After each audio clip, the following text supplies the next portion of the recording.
Assalamualaikum teman-teman, kembali lagi di channel YouTube aku dengan Eka Putri Lestari, NIM 18622201072, akuntansi 7 shift 2 malam, Universitas Muhammadiyah Tangerang.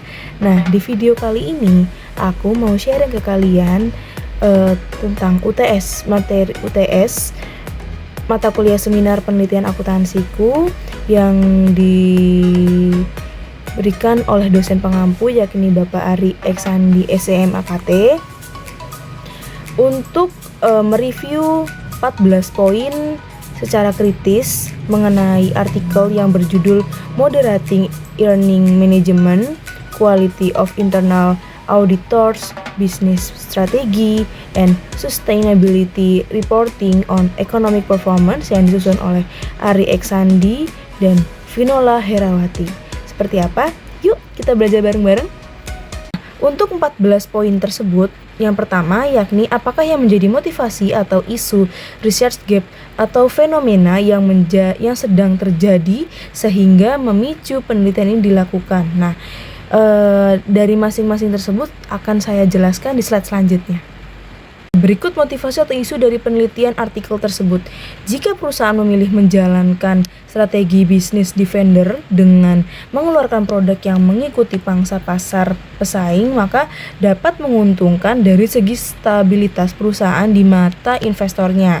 Tapi kalau perusahaan memilih untuk melakukan strategi bisnis perfectory yang berinovasi dalam menciptakan produk yang tidak sama dengan pasar pesaing, maka hal tersebut akan diperbolehkan, tapi dapat memberikan resiko yang tinggi apabila inovasi tersebut itu dikeluarkan dan tidak diterima oleh pangsa pasar. Perusahaan ini harus menanggung resiko yang tidak diinginkan, tetapi jika inovasi tersebut diterima di pangsa pasarnya, hal ini dapat menguntungkan bagi perusahaan dan dapat meningkatkan kinerja ekonomi atau economic performance, apalagi kalau inovasi tersebut dapat menjadikan perusahaan menjadi perusahaan yang menguasai pangsa pasar dengan produk sejenis. Ikut research gap-nya dari beberapa ahli, yakni yang pertama Agus tahun 2004 dan Ros Nidah tahun 2013, di mana audit internal merupakan pemeriksaan yang dilakukan oleh auditor internal perusahaan, baik terhadap laporan keuangan dan catatan akuntansinya perusahaan serta kepatuhan terhadap kebijakan dan kepatuhan manajemen puncak yang telah ditetapkan, peraturan pemerintah dan ketentuan ikatan profesi yang berlaku. Serta yang kedua, strategi bisnis perusahaan ini mempengaruhi semua kegiatan perusahaan karena semua kegiatan proses bisnis, kegiatan operasional, transaksi dilakukan dan semua keputusan bisnis dibuat oleh manajer harus sejalan dengan strategi bisnis. Ini dari Arif Tiana et al. Tahun 2013.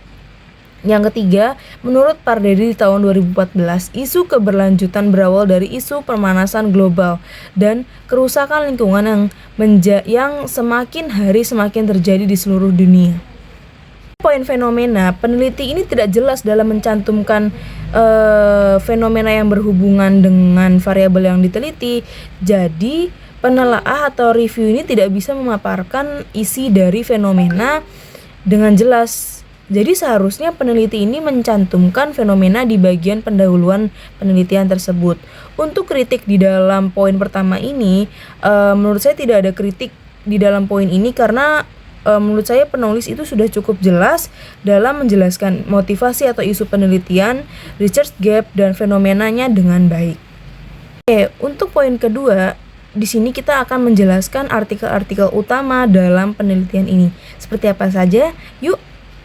Berikut artikel-artikel utama di dalam penjelasan pada artikel ini. Yang pertama, kinerja ekonomi ini dapat dinilai lebih baik jika tingkat pengembalian sahamnya ini dikatakan baik, jika dapat memberikan kepercayaan yang tinggi kepada investor yang untuk menanamkan sahamnya pada perusahaan terkait.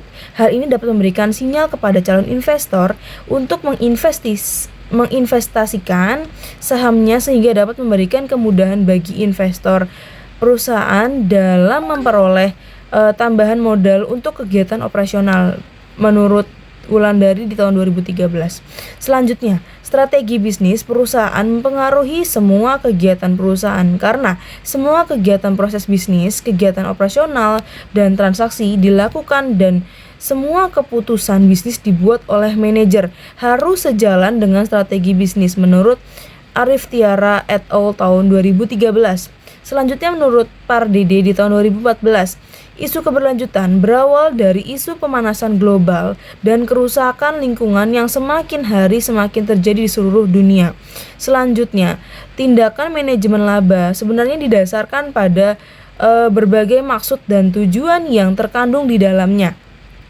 Artinya, tindakan manajemen laba yang dilakukan ini mengandung motivasi tertentu karena tingkat keuntungan atau profit yang diperoleh sering dikaitkan dengan kinerja manajemen atau berikut menurut tataran dari Timuriana dan Muhammad di tahun 2015. Nah, kritik di dalam poin ini, tidak ada kritik untuk poin ini karena penulis ini sudah cukup jelas dalam menjelaskan artikel-artikel utama apa saja sih yang tercantum di dalam poin ini. Poin ketiga, kita akan memberikan info apakah yang menjadi kebaruan atau novelty dari penelitian ini. Untuk novelty dari penelitian ini, di mana strategi bisnis atau defenders dan prospectors ini memiliki arah yang sangat berbeda di dalam meningkatkan kinerja ekonomi suatu perusahaan. Nah, strategi defender ini misalnya, jika sebuah perusahaan ini lebih memilih untuk menjalankan strategi bisnis defender dengan mengeluarkan produk yang mengikuti pangsa pasar pesaing, maka dapat menguntungkan dari segi stabilitas perusahaan di mata investornya. Tapi kalau perusahaan memilih untuk melakukan strategi bisnis perfektor yang berinovasi dalam menciptakan produk yang tidak sama dengan pasar pesaing, maka hal tersebut dapat diperbolehkan tapi memiliki resikonya yang tinggi jika inovasi baru tersebut dikeluarkan dan tidak diterima oleh pangsa pasar. Maka perusahaan ini harus siap untuk menanggung resikonya yang tidak diinginkan. Tapi jika inovasi tersebut diterima oleh pangsa pasar, maka dapat menguntungkan perusahaan juga dan dapat meningkatkan kinerja ekonomi atau economic performance-nya. Apalagi kalau inovasi tersebut dapat menjadikan perusahaan ini menjadi perusahaan yang menguasai pangsa pasar dengan produknya yang sejenis. Jadi menurut saya kritik untuk poin ini, peneliti ini sudah menjelaskan secara jelas novelty penelitian di artikel ini. Maka novelty yang disajikan tersebut merupakan hasil dari penelaah dari reviewer di bagian kesimpulan penelitian ini. Oke, untuk poin keempat, apa research question atau perumusan masalah dari penelitian ini? Oke, di dalam sini terdapat beberapa research question atau perumusan masalah. Yang pertama yakni apakah kualitas auditor internal ini berpengaruh terhadap economic performance? Yang kedua, apakah strategi bisnis ini mempengaruhi economic performance? Dan yang ketiga, apakah pelaporan keberlanjutan ini mempengaruhi economic performance? Nah, untuk kritik di dalam poin ini, peneliti ini tidak menjelaskan apa sih perumusan masalahnya dengan jelas. Perumusan masalah ini yang tercantum hanya yang tersirat secara implisit. Seharusnya perumusan masalah ini dijelaskan pada bagian latar belakang penelitian. Perumusan masalah yang disajikan di atas merupakan hasil penelitian dari reviewer merujuk pada hipotesis dalam penelitian ini. Di poin kelima, yakni apa tujuan penelitian ini? Di sini tercantum ada beberapa tujuan dari artikel ini. Yang pertama, supaya kita mengetahui bagaimana kualitas auditor internal terhadap economic performance.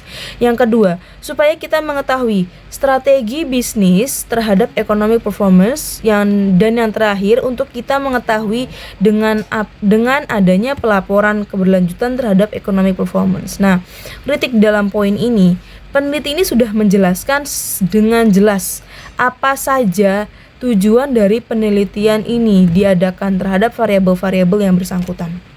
Untuk poin keenam, apakah kontribusi dari penelitian ini? Di dalam studi ini menjelaskan hubungan antara quality of internal auditors, bisnis strategi, dan sustainable reporting terhadap economic performance dan serta peran economic performance, quality of internal auditors, and business strategi dan sustainable reporting. Nah, kritik di dalam poin ini, peneliti ini hanya menjelaskan secara general hasil penelitiannya saja. Seharusnya ini kontribusi disampaikan lebih spesifik lagi. Selanjutnya di poin ke-7, apakah grand teori yang digunakan di dalam penelitian ini? Di sini terdapat dua teori. Yang pertama stewardship theory. Di dalam teori ini menyatakan bahwa tidak ada hubungan antara masalah umum yang terjadi dengan motivasi manajemen. Di teori yang kedua, yakni positive accounting theory, di mana di sini dalam teori ini menjelaskan bahwa faktor ekonomi tertentu dapat dikaitkan dengan perilaku manajer atau pembuat laporan keuangan. Untuk kritik di dalam poin ini, peneliti sudah cukup jelas dalam menyampaikan grand teori yang digunakan. Oke, selanjutnya dari poin ke-8. Berikut sudah saya cantumkan dari teori agensi dan signaling teori. Untuk kritiknya, peneliti ini tidak menjelaskan keterkaitan grand teori yang digunakan dengan judul penelitian secara eksplisit dan hanya tergambarkan secara implisit. Pada poin ke-9, buatlah gambar kerangka konseptualnya. Jadi dari gambar di samping saya bisa memberikan keterangan bahwa adanya keterkaitan antara variabel X dan variabel Y.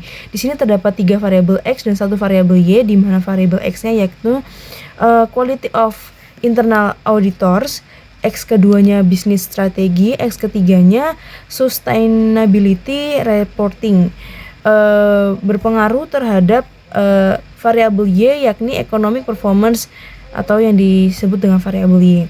Nah, dari kritik yang bisa saya sampaikan di sini, peneliti tidak menjelaskan secara implisit mana yang termasuk redaksional hipotesisnya. Seharusnya dijelaskan keterkaitan hipotesisnya dengan variabel dengan memberikan tanda panah yang jelas. Dari poin ke-10, yakni apakah hipotesis penelitiannya. Nah, di sini terdapat 7 hipotesis. Hipotesis yang pertama yakni kualitas auditor internal berdampak positif terhadap kinerja ekonomi. Hipotesis kedua, strategi bisnis berdampak positif terhadap kinerja ekonomi. Hipotesis ketiga, pelaporan keberlanjutan berdampak positif terhadap kinerja ekonomi. Hipotesis keempat, manajemen laba berpengaruh negatif terhadap kinerja ekonomi. Dan hipotesis kelima, manajemen laba berpengaruh negatif terhadap hubungan kualitas auditor internal terhadap kinerja ekonomi. Hipotesis keenam, manajemen laba berpengaruh negatif terhadap hubungan strategi bisnis terhadap kinerja ekonomi. Hipotesis ketujuh, manajemen laba berhubungan negatif terhadap hubungan sustainability report terhadap kinerja ekonomi. Kritik yang bisa saya sampaikan di dalam poin ke-10 yakni dari redaksional hipotesis 1 sampai 7 sudah terlihat jelas dan sudah mudah dipahami, sehingga hipotesis ini sudah bisa ditangkap dengan jelas. Di dalam poin ke-11, jelaskan metode penelitian yang digunakan. Yang pertama, rancangan penelitiannya menggunakan path analysis atau analisis jalur, di mana kritik yang bisa saya sampaikan, peneliti tidak menampilkan rancangan penelitian secara jelas. Yang kedua, definisi operasional variabel dan pengukurannya. Di sini menggunakan data sekunder yang diperoleh dari Bursa Efek Indonesia dan lokasi masing-masing perusahaan ini dijadikan sebagai sampel.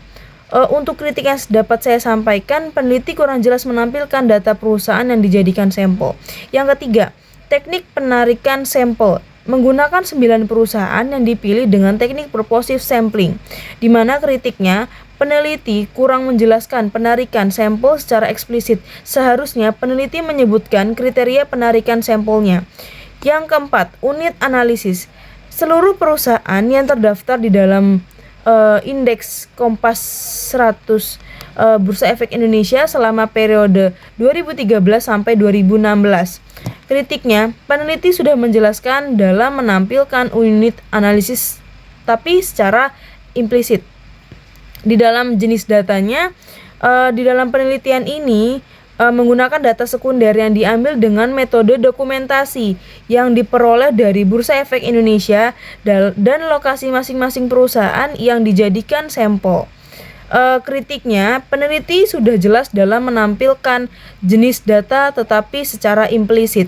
Yang keenam, uji kelayakan model menggunakan path analysis atau analisis jalur. Di sini kritiknya, peneliti sudah jelas dalam menampilkan uji kelayakan model secara implisit. Untuk poin ke-12, jelaskan persamaan regresi yang digunakan untuk pengujian hipotesis penelitian. Di sini terdapat rumus menggunakan rumus EP, di mana kritik yang dapat saya sampaikan di sini peneliti sudah jelas menampilkan persamaan regresi di dalam penelitiannya. Oke, di dalam poin ke-13, jelaskan hasil pembahasan penelitian. Di sini terdapat hasil hitung dari uji F dan uji T. Yang pertama untuk uji F. Secara intinya, nilai dari uji F ini digunakan untuk mengukur seberapa besar variabel dependen yang dapat dijelaskan oleh variabel independen. Maka semakin besar hasil dari uji F, semakin baik pula. Karena apa? Karena dapat mengidentifikasikan semakin baik variabel independen dalam menjelaskan variabel terikat. Selanjutnya digambar uji T. Dari hasil perhitungannya, saya memberikan kesimpulan dari perhitungan hasil uji T ini menunjukkan bahwa kualitas auditor internal memiliki pengaruh terhadap kinerja ekonomi, sedangkan strategi bisnis tidak memiliki pengaruh terhadap kinerja ekonomi, dan pelaporan keberlanjutan tidak memiliki pengaruh terhadap kinerja ekonomi. Untuk poin yang terakhir, yakni poin ke-14, apakah simpulan, keterbatasan, dan implikasi dari penelitiannya? Untuk di sini terdapat kesimpulan. Yang pertama, kritik yang dapat saya sampaikan yakni peneliti sudah cukup jelas dalam memberikan hasil kesimpulan data yang secara menyeluruh. Untuk keterbatasannya, dari gambar di samping saya memberikan kesimpulan bahwa kritiknya berupa peneliti sudah cukup jelas dengan lengkap terkait keterbatasannya. Serta yang terakhir untuk implikasinya. Peneliti ini sudah cukup jelas juga terkait rekomendasi untuk masukan bagi perusahaan. Oke, cukup sekian teman-teman hasil review yang dapat saya sampaikan mengenai 14 poin di mana tentang artikel yang berjudul Moderating Earning Management, Quality of Internal Auditors, Business Strategy, and Sustainability Reporting on Economic Performance. Terima kasih atas waktu dan kesempatannya. Thanks for watching and bye-bye. Wassalamualaikum warahmatullahi wabarakatuh.